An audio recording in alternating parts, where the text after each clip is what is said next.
Mas aí eu resolvi conversar com vocês hoje sobre essa coisa que fica assim na gente, que a gente não consegue explicar direito, chamada medo, né? Eu lembro que quando eu estava com o Davi, eu já tinha sentido vários medos antes dele nascer. Vários medos grandes mesmo, sabe? Assim, de eu ficar paralisada na cama pensando, meu Deus, e agora? O que é que eu vou fazer? Quando o Davi nasceu, eu estava reformando o apartamento, tinha acabado de sair da faculdade, então eu estava financeiramente bem apertada, estava bem justo mesmo o orçamento em casa, porque eu resolvi que ia fazer uma reforma e resolvi quebrar o apartamento inteiro e reforma para quem já fez sabe que é assim, né? Você começa com um valor X, aí você gasta X ao quadrado, talvez até mais do que o X ao quadrado, de tanta coisa que vai aparecendo. Então a gente estava realmente numa situação assim um pouquinho mais justa, né? Para a chegada de uma criança não programada, né? Assim, do nada, pá, olha, já tá aí, tá na porta já, né? Então eu senti sim muito medo, fiquei bastante tempo com a negação de não, não quero. As pessoas me ligavam para me dar parabéns porque eu ia ser vó e tal.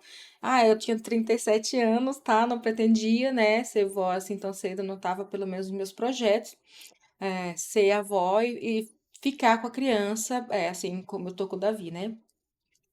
Então, eu fiquei com bastante medo, fiquei na negativa mesmo, porque quando você fica com medo, pelo menos do meu ponto de vista e pelo que eu andei lendo por aí, né? O medo nos dá de cara duas possibilidades: a fuga ou a luta. O caso é que, dependendo do contexto, você nem sabe se você tá lutando ou fugindo, né? Porque eu não aceitando, tipo, não é que eu não aceitava a criança, tipo, eu não tava aceitando a situação. Fala, gente, como assim? Vai ter uma criança agora, né? Como que vai fazer com essa criança e tal? Mas continuei, né? Vamos lá acompanhar, hospital, tal, tudo certinho, tudo bonitinho, daquela maior correria mesmo, mas acabei fazendo tudo o que eu podia fazer para ajudar a minha filha naquele momento que ela estava precisando, né, da minha ajuda com isso. Mas eu ainda estava com muito medo, então eu era um pouco agressiva com ela, às vezes muito, né, no falar, que ela não tinha juízo, que não sei o quê, que ia agora, e que isso, que aquilo, coisas que a gente que é mãe que não pretendia, né, ter uma criança assim agora, é tudo tão desprogramado, pelo menos na minha mente, que eu não tinha programado nada, né? Tanto que eu não gerei a criança, então não tinha programado. E eu fiquei com tanto medo, gente, que eu fiquei agressiva com algumas pessoas, né? As pessoas que me ligavam para me dar os parabéns, ah, você vai ser vó, que lindo! Eu, na hora, já, você não me conhece, que não sei o que, falava um monte de coisa. Mas tudo aquilo era movida pelo medo. Eu espero que as pessoas tenham entendido, né? Quem me conhece de verdade sabe que aqui eu estava passando por um momento que não era o eu verdadeiro que estava ali, né? Então eu estava movida por medo, na verdade eu estava desesperada, em pânico, porque a situação, no meu ponto de vista, não era das melhores, né? Tem gente que, quando a filha aparece grávida, aquela festa e tal, tá, ah, não tem problema, casou, não casou, tanto faz, mas o meu momento eu não estava esperando isso, então eu fiquei com bastante medo, sim. Então, é, mesmo eu participando da evolução da gravidez, acompanhando ela para terminar o pré-natal, fazer tudo certinho, eu ainda estava com muito medo. E ficava falando para ela: não vou ficar com essa criança, você nem me pede. Ah, mas eu não tô te pedindo pra você ficar, não, mãe, não tô pedindo pra você ficar.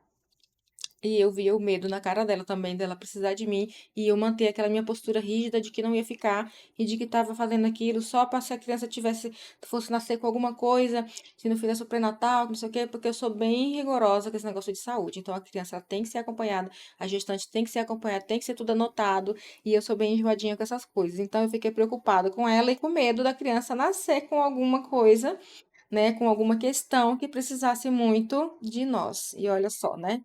Nasceu perfeito e depois veio a necessidade de precisar de nós, e aqui estou eu, com ele. Oi para todos, boa noite, galera. Vão entrando, já vão curtindo, já vão aí compartilhando, tá? A live, e a gente vai falar sobre isso. E eu quero que vocês me digam também como que vocês lidam com esse boom que o medo traz assim na hora. Porque agora eu não tenho mais o mesmo medo que eu tinha quando o Davi estava para nascer. Não tenho mais o mesmo medo quando ele nasceu, tão piquitico, e que ela levou para casa dela, e eu fiquei já sem ele aqui. Eu tive vários medos. Depois veio o medo da alergia à proteína do leite, o que fazer com aquela criança que não podia comer nada, então eu tinha medo. Ele ficou com uma anemia profunda, então era confundido até com leucemia, então eu fiquei com medo. Então, assim, todas as vezes em que eu ficava com esse medo todo, aquele medo pesado, eu me sentia eh, paralisada. E a minha vontade mesmo era de simplesmente não existir. Sabe, uma pessoa que sumiu? Quem é a Alessandra? Eu nunca vi na vida. Mas aí depois que aí eu ia pro quarto, deitava lá, ficava, chorei horrores durante muito tempo, né? Isso as pessoas não veem, a gente não conta.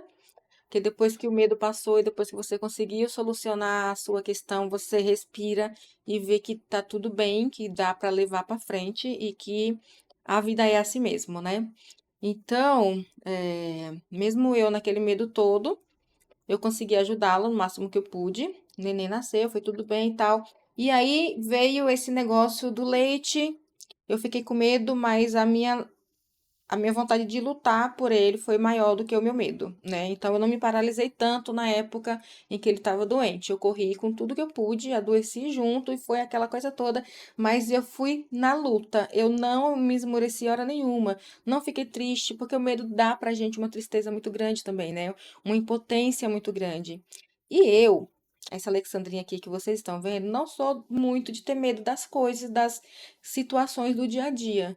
Eu tento solucioná-las o mais rápido que eu puder, do meu jeito, mas eu sempre dou um jeito, né? Eu acho que todo mundo dá o seu jeito da forma que acha melhor, mesmo criticando do lado ou do outro. Eu não faria assim, eu não faria assado, e acaba ninguém fazendo nada por você, aí é você por você mesmo, e você vai lá e você precisa fazer.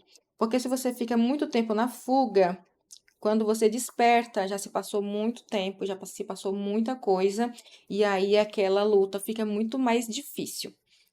Por que que eu tô falando sobre isso? Primeiro que tudo isso que eu já falei, né, faz todo sentido, pelo menos para mim, tá? Espero que vocês tenham compreendido do que eu tô tentando falar. Tô falando agora dos novos laudos, né? Dos laudos que estão chegando. Tipo, as crianças estão agora com 1 aninho, 2 aninhos, 3 aninhos, e as mães, elas estão paralisadas, por exemplo. Elas sabem, né? A gente que é mãe, a gente sente, a gente vê, não é que a gente compara, mas a gente vê o desenvolvimento de uma criança ali e que a nossa não faz um terço do que aquela criancinha da mesma idade faz. Então, tá todo mundo olha, todo mundo fala, todo mundo que dá uma indireta, tenta comentar alguma coisa assim. Você sempre vê a pessoa falando assim, professor sempre com cheio de dedos para falar com você também sobre a sua criança, com receio da sua reação. Porque quando você souber que é mesmo e que você precisa fazer alguma coisa, primeiro você vai ser tomada pelo medo muito grande. E esse medo vai te dar essas possibilidades. Ou você vai fugir, ou você vai lutar. E com medo, até a sua luta vai ser difícil, né? Precisa mesmo dar uma respirada, uma relaxada, trabalhar bem a mente, observar a criança, observar o contexto todo, se observar como que tá você, o que é que você está sentindo e tal, para que esse medo não te paralise. Ó, a gente tem medo do que a sociedade vai fazer com a gente quando souber que a nossa criança tem alguma questão, né? Que os deles não têm, os nossos têm, sabendo, mal sabe nós que eles já notaram também, só não nos falaram porque tem medo da gente. Então, fica assim aquele medo por cima de medo e a criança em prejuízo, e a criança em prejuízo, se atrasando, né? Ah, não, não é nada. Vai no médico, não é nada. Os amigos falam, ai, não, mas todo mundo tem seu tempo. E a criança atrasando e o medo tomando conta da gente. Aí vem chegando os períodos. Ai, vai levar, vou marcar consulta, gente. Vou levar ele tal dia. E o coração a 1 milhão por hora. Porque, na verdade, a gente já sabe mais ou menos o que o médico vai falar, né? E aí a gente vai com aquilo, meu Deus, e agora quando eu voltar? O que é que eu vou falar? Ai, como que eu vou descer agora pro parquinho para brincar com as minhas amigas? Desculpa, gente, para brincar com o menino, a menina, brincar lá com os coleguinhas, com isso. Como que eu vou contar, né? Como é que eu vou falar? Como vão receber isso? A maioria das mães típicas fala que não tem problema nenhum. Imagina, para mim não tem nenhum problema. Mas no dia a dia, no passar do tempo, você vê que aquela pessoa, não é que ela tem o problema, mas ela Se afasta, sim. Não sei se ela fica com medo também, né? Que todo mundo tem medo de alguma coisa. Mas eu senti muita distância de algumas mães. Até hoje sinto isso quando eu desço com o Davi para brincar, quando eu chego em algum lugar com ele. Eu vejo que todas as turminhas se vão lá brincando e o Davi é sempre o único que fica para trás, que fica fazendo os círculos dele sozinho, que pega os brinquedinhos dele e fica andando sozinho. E nenhuma criança vem até ele: Olha, Davi, vamos brincar e tal. Por quê? Porque também tem medo. Então todo mundo fica paralisado pelo medo e a criança autista fica no prejuízo. Então, galera, o meu medo maior hoje é que eu não dê conta, mas é que eu não dê conta não por vontade própria ou por medo, mas que eu passe por alguma situação, porque eu também sou um ser vivo, né? Sou uma pessoa, que eu passe por alguma situação neurológica ou até física, né? Mas eu tenho mais medo do neurológico, de eu não conseguir dar conta de sequer passar os comandos para alguém que esteja ali para fazer. E quando você tem problemas neurológicos, fica muito difícil, mesmo que você queira, né? Então, o meu maior medo é esse hoje. Eu não tenho mais medo como eu tinha, que as crianças não brincassem com o Davi. Não tenho mais medo que as mães não falem comigo, do jeito que eu pensava que elas iam falar. Não tenho mais medo que não chamem Davi para aniversário de criança, que nunca chamam, né? Então, assim, eu não tenho mais medo dessas coisas. Mas eu morro de medo de eu não poder fazer isso pelo meu pequeno, de eu olhar para todos os lados e quando eu paro para fazer isso, eu não enxergo uma perspectiva de alguém que possa fazer, sabe? É, mesmo que não faça igual, claro, mas tipo assim, alguém que se disponha simplesmente a ficar. Até hoje ninguém nunca chegou pra mim e falou: Imagina, Lê, quando eu comento isso, imagina, Lê. Não, fica comigo, não, mas eu faço isso, eu faço aquilo. Todas as pessoas falam que, mas ele tem a mãe dele. Mas tem a outra avó. Mas tem não sei quem. Então, tipo, mesmo as pessoas próximas, elas têm medo, né? Então, essas pessoas próximas, avó, tio, tia, irmão, cunhado, todo mundo tem medo de enfrentar o autismo, né? E o medo maior não é nem da criança estar ali, é de se sentir incapaz, de olhar para a criança e fazer tudo que pode e a criança simplesmente não evoluir e ficar ali, um bebê para sempre, um bebê gigante, né? Então, assim, o meu maior medo é esse, é de eu sofrer alguma coisa e estar aqui e não conseguir fazer nada pelo Davi, né? Eu não quero dizer que eu estou vivendo só por Davi. Nossa, a minha vida é só o Davi. Não é. Eu tenho a minha vida, eu tenho as minhas coisas, eu saio, eu volto, eu vivo normalmente, mas a maioria das vezes ele está comigo porque eu prefiro levar ele comigo para que ele tenha vivências na rua, porque ele tenha vivências cotidianas, né? Então eu prefiro levar, levo para o mercado, levo para todo lugar que eu vou, que eu posso levar ele, eu prefiro levar do que deixar. Enquanto ele é criança, eu quero que ele aprenda bastante coisa, então quanto mais na rua eu puder ficar com ele andando, eu vou coloco ele para fazer as coisas, segura a sacola, pegar comanda e fazer isso, fazer aquilo. E ensino as coisas para ele, coisas que no carro eu ensino ele a mexer nas coisas do carro, né? Coisas que não mexam com segurança do carro, claro, né? Mas tipo assim, ele já aprendeu a subir na cadeira do carro, ele já senta sozinho lá, ele já desce sozinho, né? Então assim, como ele é bem rígido, até hoje ele não foi pro banco da frente sozinho, sem eu colocar ele. Então ele é um menino que você ensina as coisas para ele, sabendo que ele vai fazer o que você ensinou e praticamente só daquela forma, né? Então a gente fica com medo assim de tipo, poxa, eu tô ensinando isso pra ele assim, ele aprendeu dessa forma, mas e se acontecer alguma coisa comigo, como que vai ser para outra pessoa ficar com ele e ensinar também? Gente, isso me dá muito medo. Eu fico paralisada e esse medo me dá tristeza, me dá uma sensação de impotência, me dá angústia.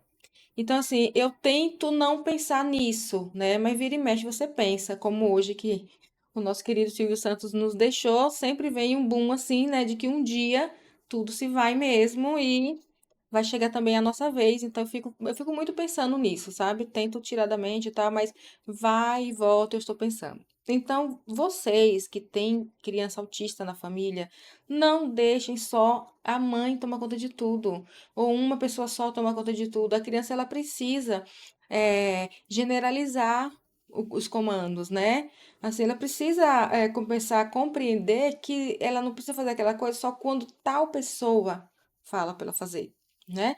Então, quando trocam de terapeutas, quando troca o pessoal da escola, trocou de professor, trocou de AVE, não sei o que, o pessoal fica tudo preocupado. Ai, nossa, ai, agora fulano vai ficar desregulado, isso e aquilo. Ele fica desregulado, mas logo se regula de novo quando a outra pessoa chegar do jeito que precisa. E aí, pega por ali e já vai do outro jeito da outra pessoa. Ali ele já vai aprendendo outras coisas, lidar com outro tipo de gente, de outro tipo de pessoa, com outro tom de voz, sabe? Com outro tipo de corpo que pega ele no colo. Então, assim, não é tão ruim que outras pessoas cuidem, que outras pessoas não queiram ficar ali a vida inteira com a sua criança, sabe? Que seja uma pessoa que fica a vida inteira fazendo as coisas, mas ali na lida mesmo com a sua criança é interessante que outras pessoas participem, né? Da casa, acredito que todo mundo deveria participar, mas eu volto a mexer no medo. As pessoas, mesmo da casa, têm medo. Tanto tem medo de manusear a criança e acontecer alguma coisa, e nós que tomamos contas, na maioria das vezes, pôr a culpa na pessoa. Então, assim, tem gente que não faz as coisas com a criança com medo da gente. Uns com medo deles, da criança fazer alguma coisa, e depois com medo da gente falar alguma coisa, fazer alguma coisa com eles, porque não fizeram do jeito que é para fazer, do jeito que a gente acha que tem que fazer. Então, o meu pensamento é o seguinte: o medo, se ele me paralisa, ele paralisa outras pessoas também, né? Quando a gente entende isso, a gente entende eu não vou dar banho no Davi, não. Ah, mas por que que você não vai dar banho no Davi? Claro, o moleque fica pulando dentro do box, né? Ele sai todo molhado.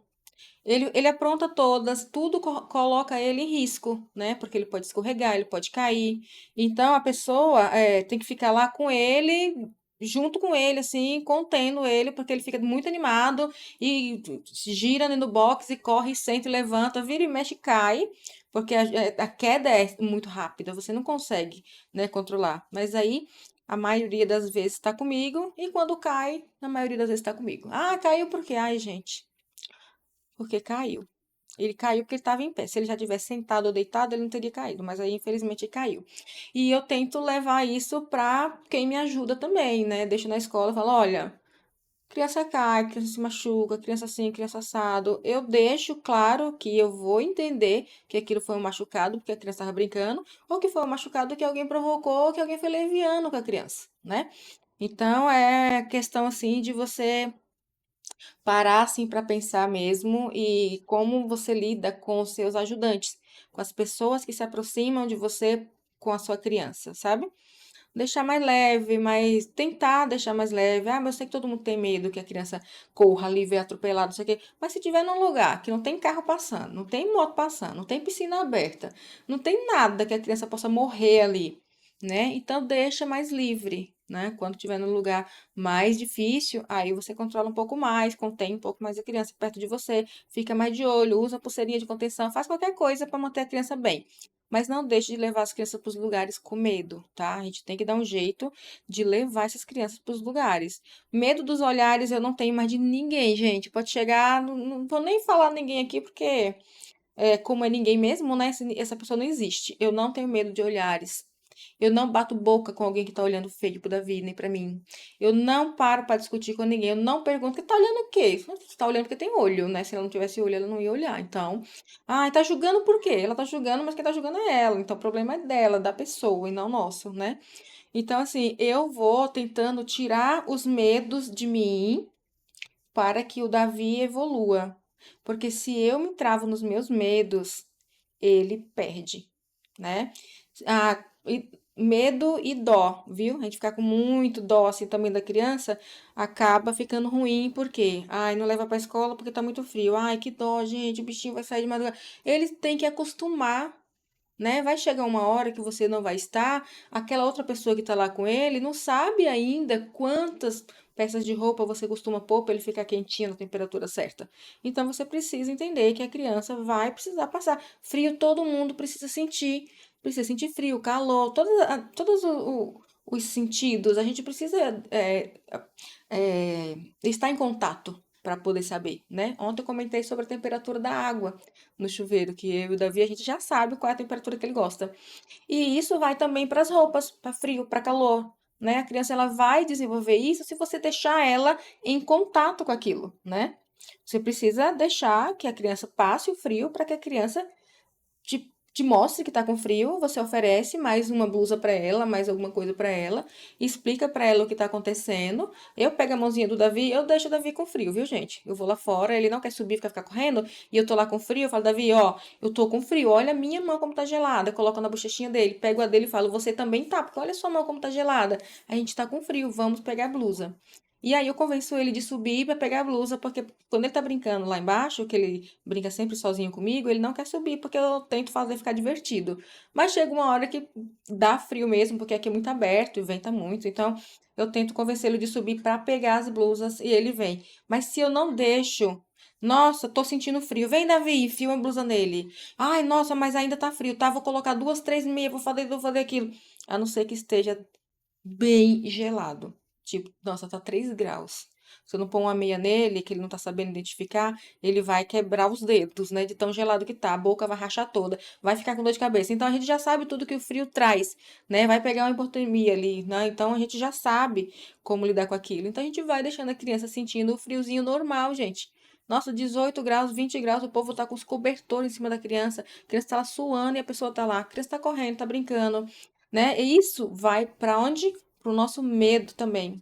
Medo da criança adoecer, medo de alguém passar todo com casaco e falar, nossa, olha lá, ela tá com a blusa e o filho tá no frio. A gente tem que tirar esses medos do julgamento alheio, sabe?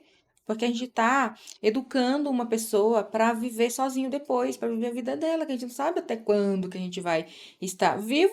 Tudo bem, vai que está vivo, mas e como que a gente vai estar? A gente vai estar bem, né? Daqui a 10, 15 anos eu vou estar assim como eu estou hoje? Não sei, não tenho certeza, né? Eu espero que eu esteja, né, gente? Mas é, é muito triste você pensar nisso e você olhar para todos os lados e não ter ninguém. Tipo assim, você fala, putz, e agora?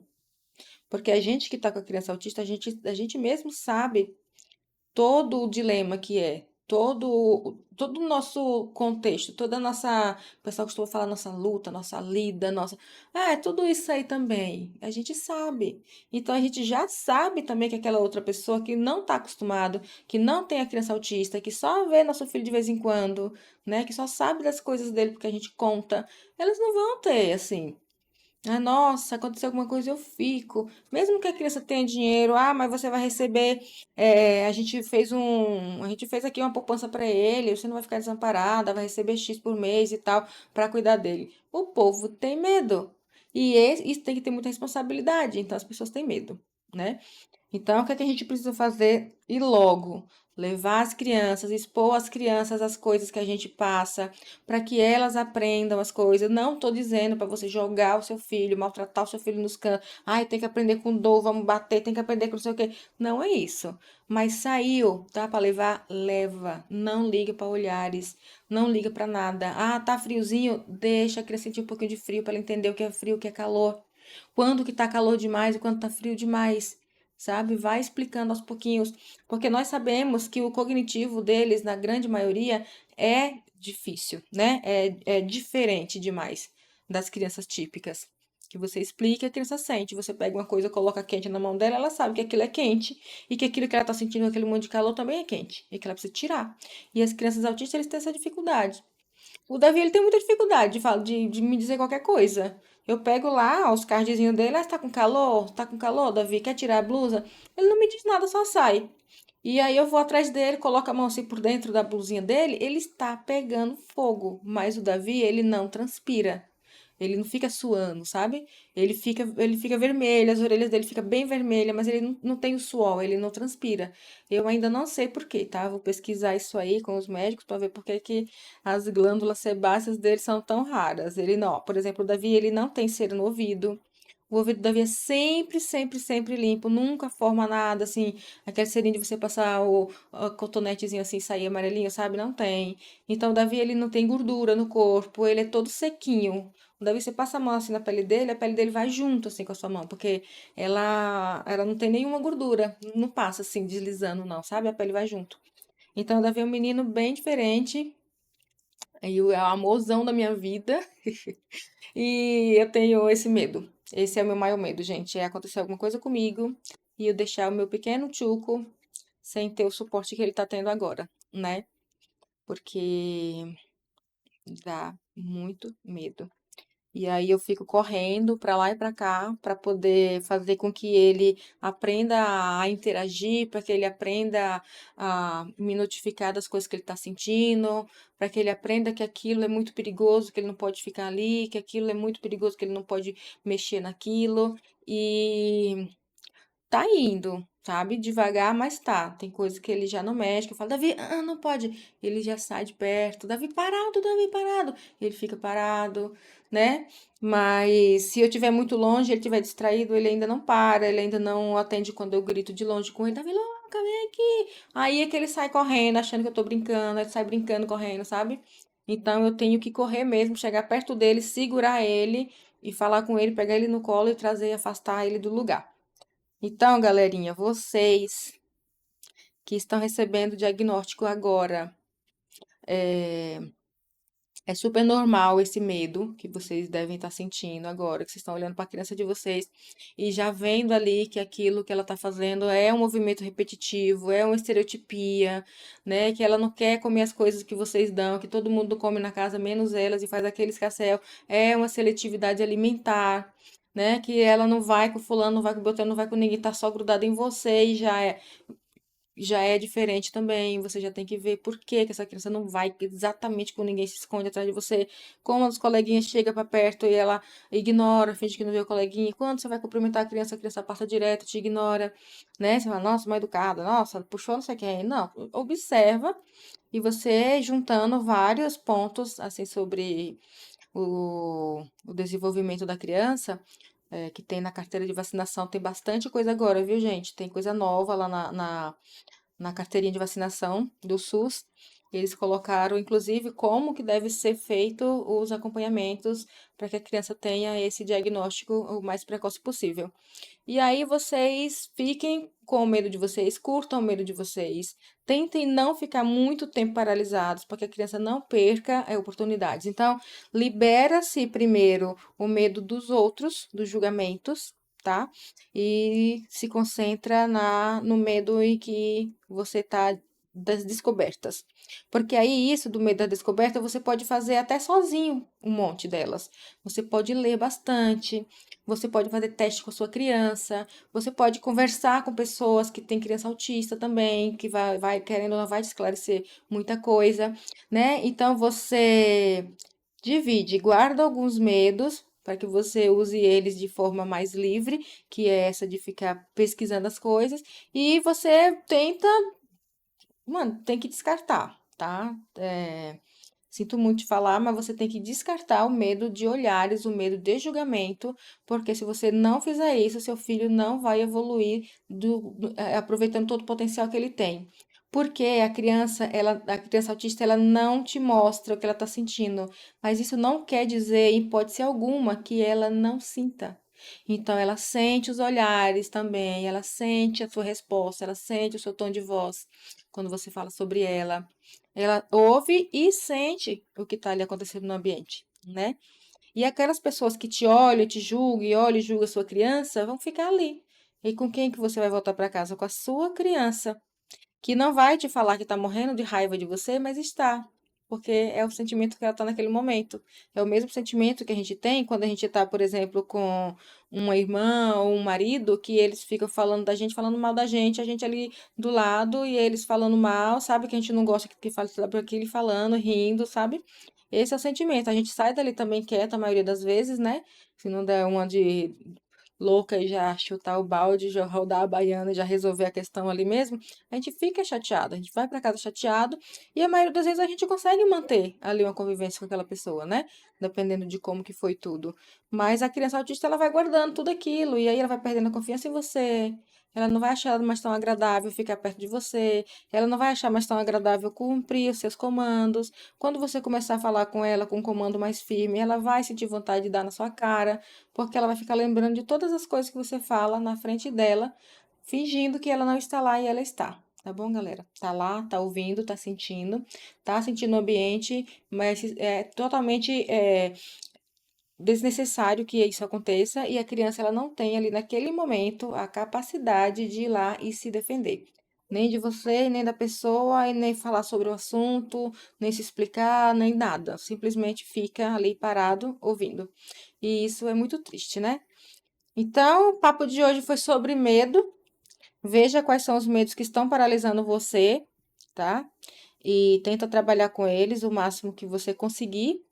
Se tiver muito difícil, procure ajuda profissional de um psicólogo, um psiquiatra ou alguém que você confia muito, que você pode conversar com aquela pessoa. Se o seu caso for sobre criança ou adolescente ou até um adulto autista que você está convivendo e você tem muita desconfiança, dê preferência para conversar com pessoas que também já têm aquela criança, aquele adolescente ou aquele adulto autista em casa, que vai saber te falar com mais clareza e mais leveza que não é tão assim, tão péssimo assim, sabe? E que dá sim para normalizar a vivência com eles, mas levando em consideração alguns pontinhos para facilitar até a sua vida, a sua convivência com a sua criança e com a sua pessoa autista, tá bom, gente? Então é isso. Se vocês tiverem mais algum assunto, alguma outra coisa que vocês queiram que eu converse aqui, vocês falam. Sintam todos cumprimentados, porque graças a Deus é bastante gente que está aqui assistindo. Tem o pessoal aqui também no Instagram, a Heloísa, a Sueli, Patrício, a Maranhão aqui, e o Matias, e essa Pristati. Oi, Pristati. Pristati. Eu acho que essa menina eu sei quem é, Pristati. Vocês aqui do TikTok, me sigam também lá no YouTube, tá, gente? A gente tá tentando montar um canal bem legal lá pra gente ficar conversando, postar umas coisas legais lá. E aí vocês sigam. Tartarugas podem voar também, tá bom? Espero que goste lá das animações que a gente colocou, quer dizer, dos íconezinhos lá que a gente colocou. E a gente vai tentar fazer um canal bem aconchegante, bem gostoso, bem acolhedor, ok? E por enquanto é isso. Muito obrigada pela companhia. Vou chamar o bebê Luca aqui para dar pelo menos um tchau, né? Porque hoje, hoje ele tá daquele jeito. Nenê, vem falar um oi. Vamos falar. Aí você já pode falar oi, tchau, junto, filho, porque você demorou de vir aqui. Você tava lá fazendo o quê? Olha lá, ó. Olha lá, todo mundo falando oi pra você. Olha lá. Ó, dá tchau então. Você não. É? Olha, Heloísa, o tchau que o Davi tá dando. É? Olha lá. Olha lá, ó. Dá outro tchau. Dá outro tchau pra Tchelo. Dá tchau pro Eric. Tchau, Eric. Cadê a imagem aqui? Tchau, Eric. É? Você lembra do Eric? Lembra? Ai, meu Deus. Dá tchau pra tia Sueli também. Fala assim, tchau, tia Sueli. Tchau, galera. Neide, Almeida, Neuza. Gente, é bastante gente aqui. No TikTok lotado. O pessoal aqui do Instagram é um pouquinho mais tímido, né? Mas também estão aqui. Obrigada pela companhia. Boa noite. Espero que tenham gostado da live. Curtam, tá, galerinha? Lindos. E eu vou trazendo novidades para vocês a cada dia aqui com o meu pequeno Tchuco e com a nossa convivência, né, amor? Olha lá. Ele gosta do meu cabelo, tá? Tá, tchau. Joga beijo. Como é que joga o beijinho? Sim, com o dedo? Olha lá. Assim, ó. Ó. Faz igual. Faz igual. Joga o beijo igual. Aê. Tchau, tchau, pessoal. Até mais. Pode. Mamãe, um beijo da mão. Dá um beijinho em mim. Dá um beijo. Você ficou bem pouquinho aqui na live, vida. Foi, você ficou pouco. Você tava fazendo o quê? Tava comendo, né? Você tava comendo, né? Tava comendo.